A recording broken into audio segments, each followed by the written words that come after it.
Welcome back. Emotional intelligence plays a critical role in a child's ability to understand and manage their own emotions, build healthy relationships, and very importantly, navigate challenges effectively.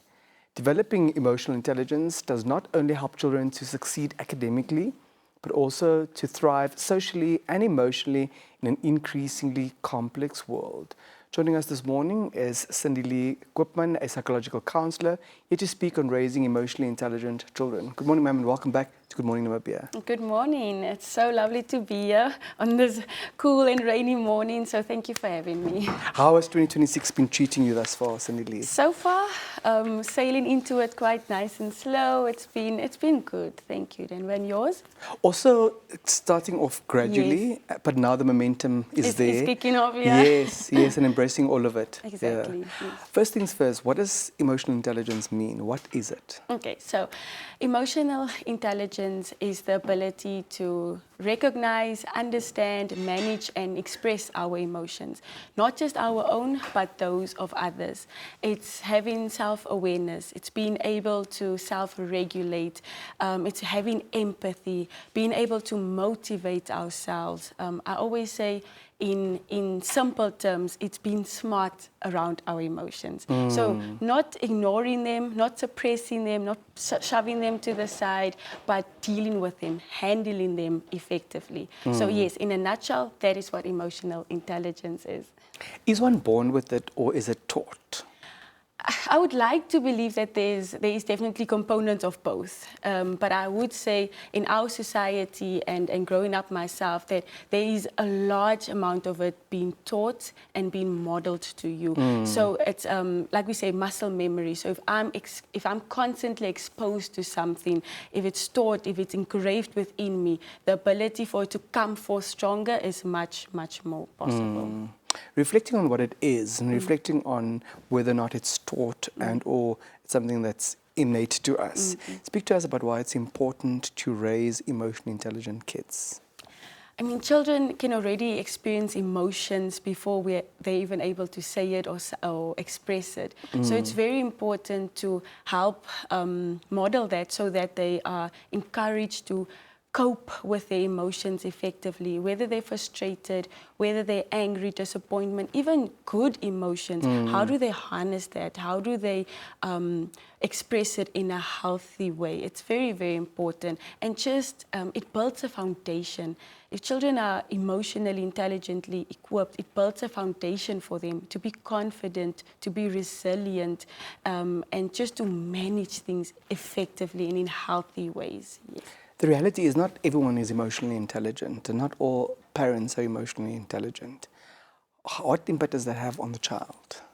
Like I said, I think it really comes from, if it's not been exposed to me, am I going to practice it? Am I going to be able to carry it out if I don't even know about it? So I think it does have that lack of ability it instills in the children, because where am I going to be able to get it from if I don't get it at home especially? So I do think it slows you back compared to other children that are maybe being with that environment where it's there, where they're exposed to it. But again, it's never too late, but I would say that it takes you back a step. You spoke of self-regulation earlier. How do parents need to co-regulate with their children for the child to see how regulation works in order to learn how to self-regulate? Yes. The best is in the moment when we are very angry or we're very upset or we're very disappointed. What do we do in that moment? How do we control ourselves? Because I mean, if I tell you, oh, don't get angry, don't do it like that, but when I'm angry and I'm not even going on the word that I'm telling you to go by, what what power does that really have? And I think it just comes down to when we are in a position and we are experiencing a strong emotion, let us first teach ourselves the ability to regulate by first really expressing or feeling this emotion. Yes, we're not telling you to ignore it, like I said earlier. We're allowing you to feel it, yes, but how are we reacting to this emotion? Because that is what the children see. That is what the people around you see. So again, it's not like you have to be perfect at it right away, or you just have to now have the skill. Teach yourself gradually that, okay, I'm sitting with this heavy emotion. but I'm also sitting with children who are watching me and how I have to regulate this emotion. So how am I going to go about it? Because if I expect them to regulate, I should also be able to regulate. Let's visualize this mother and child in a shop, and the child is seemingly freaking out. Yeah. How does one co-regulate under those circumstances? Yeah, Because there's so many people there's watching, people are watching, and you've had a yeah, long day yourself. Exactly, you're exhausted. Yes. It's after work, it's peak hour, everyone is in the shop, it's Yes. hectic. And this child is seemingly losing it. Yeah, so we know the typical, give them the phone, just, okay, fine, grab anything you want. But really, what is that teaching the child? So even, and I think those are the perfect examples of, let us try and get it right now. We are in this, let us get it right now. Let us take a moment, let us say, okay, get a distraction, say, ask, what are we feeling? What is it that you need? Even while the child is screaming. Even while the child is screaming, let us breathe. Should we scream together? Is this how we regulate the situation? Yeah. But So I to think ask the child what it is that they need. yeah, what they need, show us, point to us, especially if it's a toddler that can't really physically speak out all the words. Point, take their hand, rather calm them down. It's already chaotic around us. Everyone is maybe looking, people are giving comments. But I think just narrow down to this moment. Really try to get the child's attention and try to think that the child wouldn't be throwing a tantrum out of nowhere. So let's get to the root. Let's And if try they're pointing to this massive chocolate and sugar's not good for them. we have to divert their attention. There could be other smaller chocolates maybe that are even more delicious.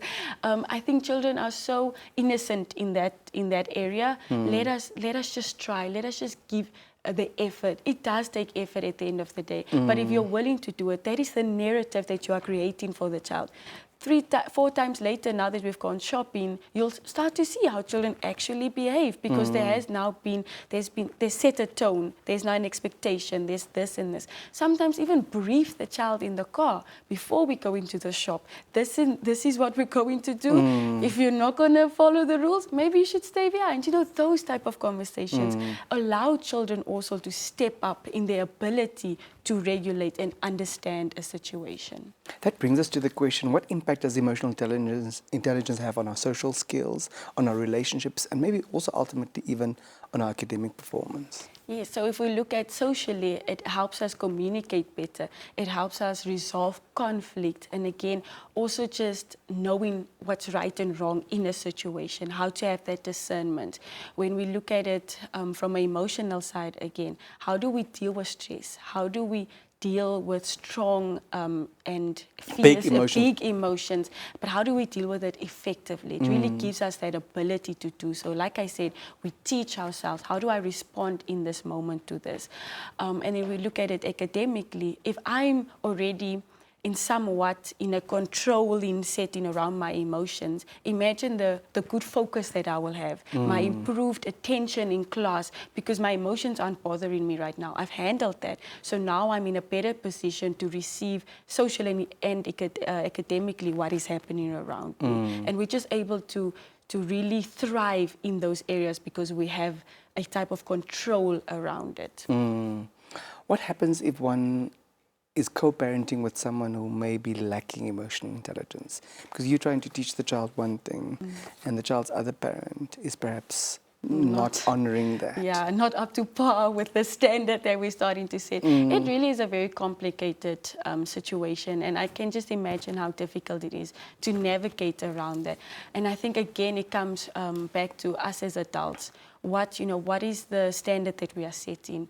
What is it? And I think it's very important as adults, and if we're co-parenting and if we're doing this together, we should be on one page. We should encourage, we should hold each other accountable and say that, we are parenting these children and we would like them to be guided in a certain way. But for that to happen, we need to be able to take leadership on that. So we need to be on the same page. So whether it's getting external resources to assist us, whether it's seeking out for professional help, let us take that into consideration and make it a point of us, really being on one page, really doing this together, joining forces, like they say, so that when we relay it to the children, that they're even more open to receiving it, because they know, but okay, they practice what they preach. Whether we're married, whether we're in a relationship or not. Yeah.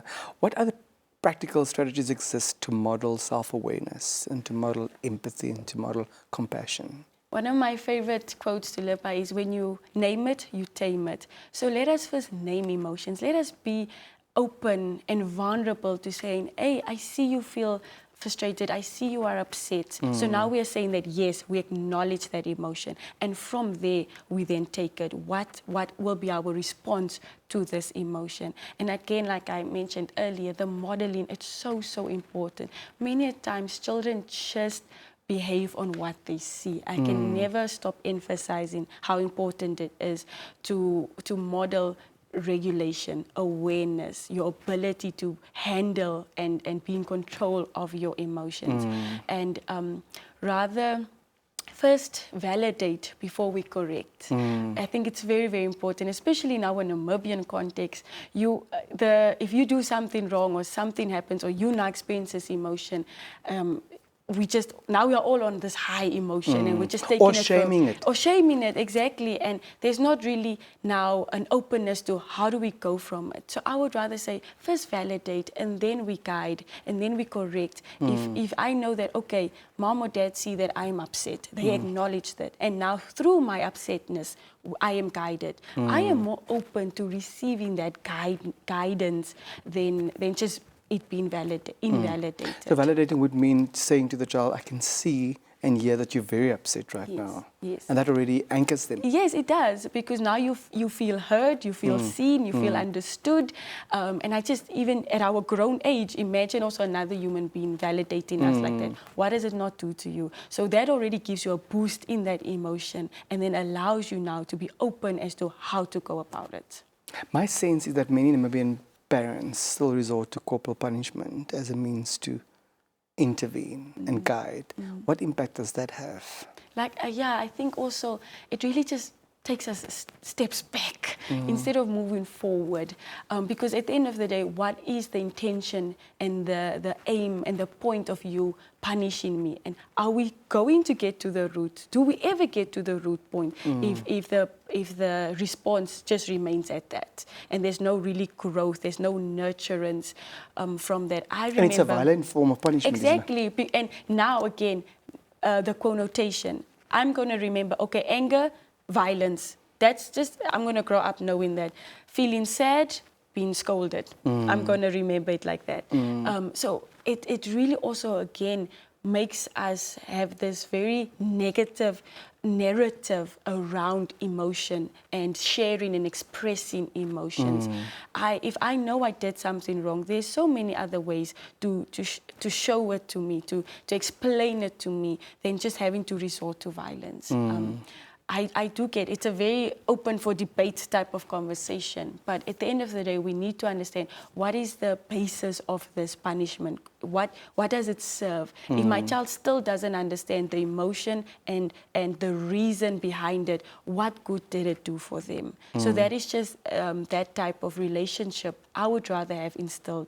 Let them understand why certain things happen. If you are upset, yeah, we are validating this, but also we need to rectify this behavior. But I need to be able to understand it. If I don't, I mean, what purpose does that serve? Violence does breed violence, we're told. Is there a correlation between corporal punishment and the gender-based violence and the domestic violence that we are witnessing in this country? That's nothing short of a pandemic. Yeah, no, I do believe so. Again, it's because you were taught this is how it, so we're so rigid in this way, like that's how it was taught. I went through this, so you might also go through it. And so we just continue. We continue this streak of violence and amounting to violence when something happens, instead of really sitting with the root cause again. So it's this whole play of, yes, this happened before, it's going to happen again. But where do we draw the line? So I do think there's a strong relationship between the two, because that's just how you're groomed in believing that it should be like that. What are the long-term benefits for that child growing up, seeing emotional intelligence, internalizing it, and living it? Yes, I think just being a healthy human being in general on all platforms, being able to communicate, being able to express yourself, I mean, it's so good as a human, as an adult especially, to be to be able to say, I can express when I have something on my heart. I can express when I'm feeling a good and a bad emotion. So just that healthy perspective around when it comes to your emotional intelligence. It improves your mental health, the way you deal with stress, with disappointment, with failure. There's definitely a good approach and a type of confidence and a resilience when it comes to those things, because I mean we can't avoid it. We can't avoid stress, we can't avoid disappointment or failure, but it really does put you in a position, in a better position to be able to go about it and just form healthy relationships, be in leadership positions and lead strong and effectively. It does give you that advantage, I believe. And just again, like I said, overall, your quality of life is so improved, because not just am I a physically fit or book smart or whatever, or socially, I'm also just, when it comes to myself, a very healthy, emotionally individual. Any final thoughts before we let you go? No, this was just a very interesting topic, and I think that it's very relatable in today's context. And I hope we all took something from this. Thank you very much. Thank you for those insights, and may you have a beautiful year. Thank you, Denver. Same to you and the NBC team. Thank you very much.